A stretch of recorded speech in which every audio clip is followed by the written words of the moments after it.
Welcome to episode 196.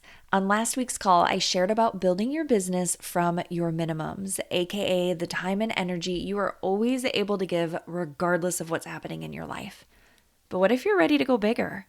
What if you know it's your time to stretch and hit a more substantial goal? In this episode, we're talking about raising your personal ceiling on what is possible. Are you ready? Let's do this. Welcome to the Fully In It podcast with Kate Saffel, a show for powerful moms growing life-changing businesses while showing up intentionally for their families. I teach you how to create a family-first and profitable business in less time by leveraging simple strategy, mom life-friendly systems, and above all, the mindset of going fully in it. You ready? There have been seasons in my business where I am so ready for a big push. I've got energy to spare and I'm ready to see what I'm capable of. I personally cannot think of anything better than stretching myself in my business. You know, some people, they are into marathons or Ironmans, which is not me. And I'm like, let's see how big I can go in my business. So if you're like me and you have mastered your business minimums, let's do this. This episode is going to be the fuel you need to powerfully lead yourself into your next level of business. For me personally, I always start with a goal. What am I creating? It's usually in terms of an amount of money I want to make or a project I want to complete. Like when I had overhauled my membership Expand and I had recorded all new content for that. It was like a ton of video and I put it all in a new portal, and it was a ton of work between my assistant and I, but it felt like such meaningful work because it was in a concentrated amount of time and then we were done with it. And perhaps for you, it's launching your podcast, launching your business. Maybe you want to set a goal to be a guest on 10 podcasts by the end of the year to expand your reach and your impact. Or maybe this is an internal goal where you want to build some serious CEO habits that create a foundation for you to go really big in 2026. Whatever it is, name it, claim it, right? Be specific, because being vague will only increase the likelihood that you will not follow through. And what I mean by this is if your brain is confused, you're going to give up. You're not going to do the thing you said you're going to do. But if you are very specific and you're like, I want to make 10K in my business next month, in 30 days. Well, those are some really clear parameters. You also want to get specific on what might be your potential excuses. And everybody's got them, including me. This is just a normal thing that happens with our brains. But here's the real issue is you got to get really intimate with what yours are, because many people don't even see it. They don't even realize they're making excuses. They just see it as their reality. They're like, this is just my circumstance. This is just how it is. And the truth is that you are capable of overcoming any obstacles that are in your way. You just have to believe that you can. So what do you think will be your reasons that you can't do what you want to do? I've coached so many human brains, and the truth is that we're just not very creative with the excuses that we come up with.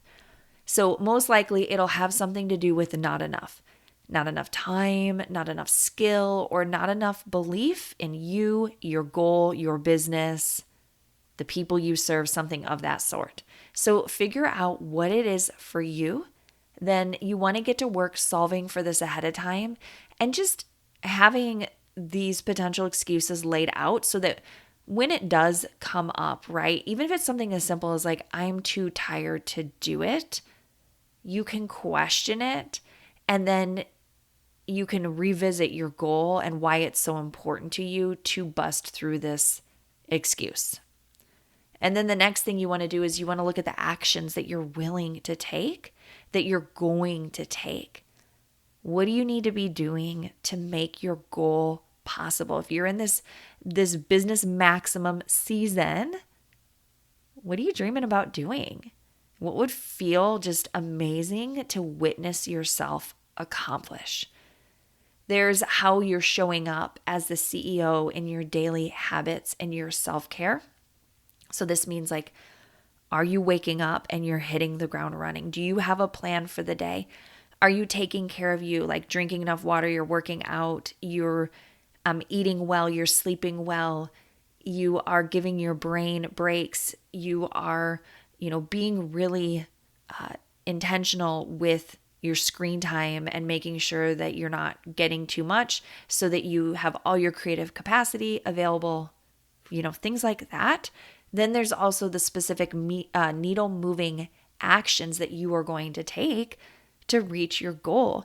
These are the things that you are doing in your business. So going back to that podcast example, like if your goal was to be on 10 podcasts by the end of the year, or maybe even going into the next year because it is September, but you're planning ahead, you would make your list of all the podcasts you want to reach out to. You would craft an email template that you would send. However, you would also be doing research on each podcast so that you would know, what to say and how to communicate in a personalized way so that you can get your name above the pile of inquiries that they are receiving.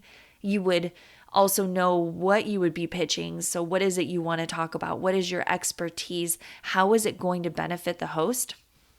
So this is just like a little random aside. I get so many podcast pitches. I get quite a few, and I have for years. And the one thing I've noticed, like the difference between whether I say yes to one or I don't, is have they personalized it to me?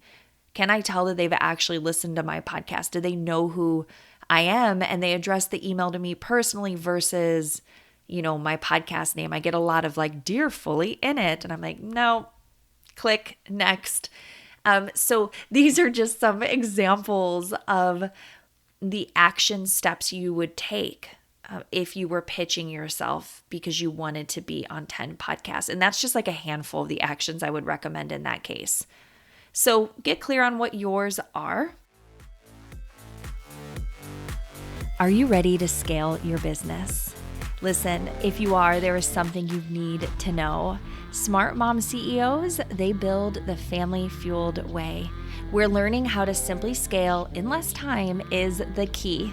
Join me in the Family Fueled CEO Mastermind, and you'll learn exactly how to lead as an expert and take up more space in your industry while you scale a minimalist business that creates more time and financial freedom so that you and your family can live into your happiest life together. Enrollment for the January 2026 round opens on October 6th. Save $1,000 when you apply by October 12th. There are only 5 spots available. Will I see you in the next round? Head to happierinaMotherhood.com/mastermind to learn more. That's happierinaMotherhood.com/mastermind.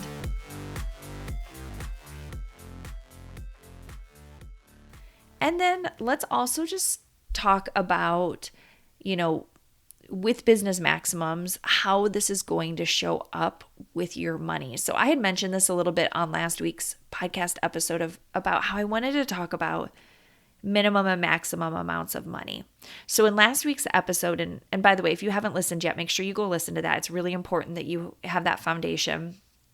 But I talked about how you want to know what is the minimum amount of money that you need to make in your business for it to be sustainable for you. And everybody has a different amount that they need to make, but you want to make something. It's important that you be compensated for your time and your energy.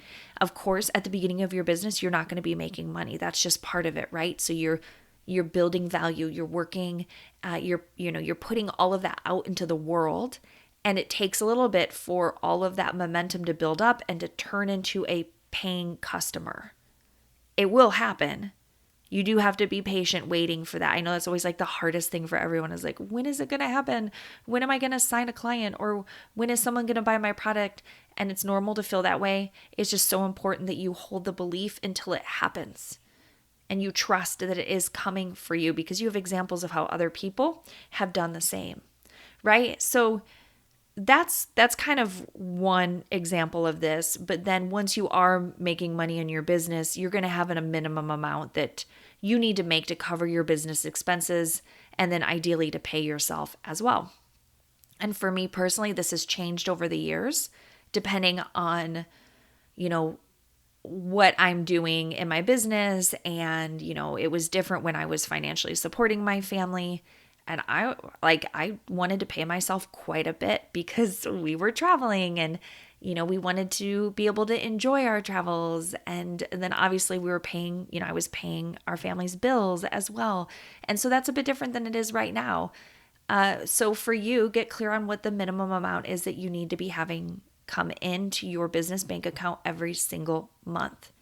However, then it's really fun for us to think about what is the maximum that you want to make.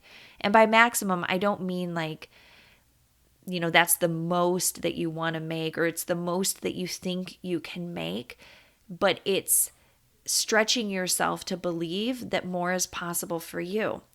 And this is why. Everyone has an amount of money that they are comfortable with making.